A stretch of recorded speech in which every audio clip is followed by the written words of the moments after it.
नमस्कार बंधुरा बंगघरे स्वागत। तो आज के आमी एक रेसिपि निये एसेछि, सेटी हलो सुजिर पायेस। आमी एखन तो सुजिर पायेस बानाबो। आपनारा देखुन बेशिक्षण समय लागबे ना, एकटुखानि समयेर मধ্যেই হয়ে যাবে। আচ্ছা, এখানে তো আমি অ্যালুমিনিয়ামের বাটিতে করব, স্টিলের বাটিতে লেগে যায়। তো সুজি দিয়ে দিচ্ছি ভাজার জন্য, আর একটু দিলাম। তো সুজিটা এখন আমি একটু ভাজবো।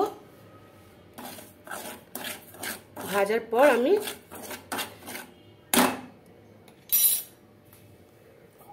সুজিটা অ্যাকচুয়ালি আমি একটু ঘি দিয়ে ভাজবো। আমি ঘিটা দিইনি, সরি, আমি এখন ঘিটা দিয়ে দিচ্ছি।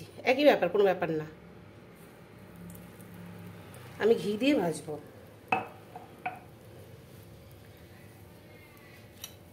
ঘিয়ের তো আর কাঁচা গন্ধ টন্ধ ব্যাপার থাকে না, তো আগেরটা পরে দিয়ে দিয়েছি, এই হচ্ছে ব্যাপার, আর কিছুই না।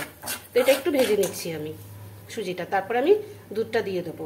আর তার আগে আমি দুটো তেজপাতা দেবো, এই তেজপাতা দিয়ে ভাজবো।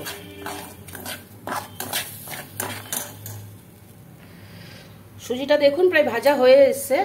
আর যখন ভাজবেন না, একটু গ্যাস ওভেনটা লো ফ্লেমে করে নেবেন, তা না হলে না পুড়ে যাবে না। বেশি আঁচটা বাড়ালেই না পুড়ে যাওয়ার ভয়টা থাকে। আচ্ছা, সুজিটা কিন্তু দেখুন একটু লালচে হয়ে এসছে। এবার আমি দুধ দিয়ে দেবো।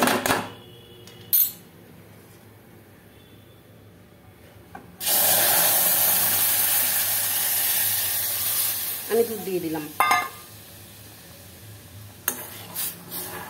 কি ভালো লাগছে দেখতে, ঘিটা ভাজছে। কাজু কিশমিশ থাকলে আপনারা দিয়ে দেবেন, আমার কাছে এখন নেই এই মুহূর্তে, আমি দিতে পারলাম না।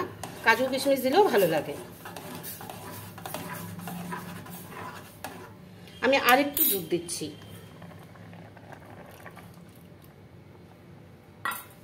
কারণ টেনে নেবে তো। আর একটু দুধ দিলাম, তারপরে আমি চিনিটা অ্যাড করবো। একটুখানি হলে চিনি অ্যাড করে দেবো। সুজি তো নাড়তে হয়, জানেনই তো, না হলে দলা পাকিয়ে যায়। আচ্ছা দেখুন, দুধটা দেওয়ার পর এরকম লেগে লেগে মানে অনেকটা ঘন হয়ে গেছে। এবার আমি চিনিটা দিয়ে দেবো। চিনিটা আমি অ্যাড করলাম। এবার চিনিটা দিয়ে আমি একটু রান্না করে নেব, চিনিটা একটু গলা অবধি। সুজির পায়েসটা কিন্তু রেডি দেখুন। আচ্ছা, আমি বলছি এই সুজির পায়েসটা দিয়ে সবথেকে বেশি ভালো লাগবে সাদা সাদা লুচি। ওই লুচি দিয়ে খেতে খুব ভালো লাগবে, মুড়ি দিয়ে মেখে খেতে খুব ভালো লাগবে। তো আপনারা যে যেটা দিয়ে খাবেন খাবেন, শুধুও খেতে পারেন, কোনো ব্যাপার না। খুব সুন্দর একটা জিনিস। তো বাড়িতে অবশ্যই এভাবে একটু বানিয়ে নেবেন। আমার পায়েস রেডি।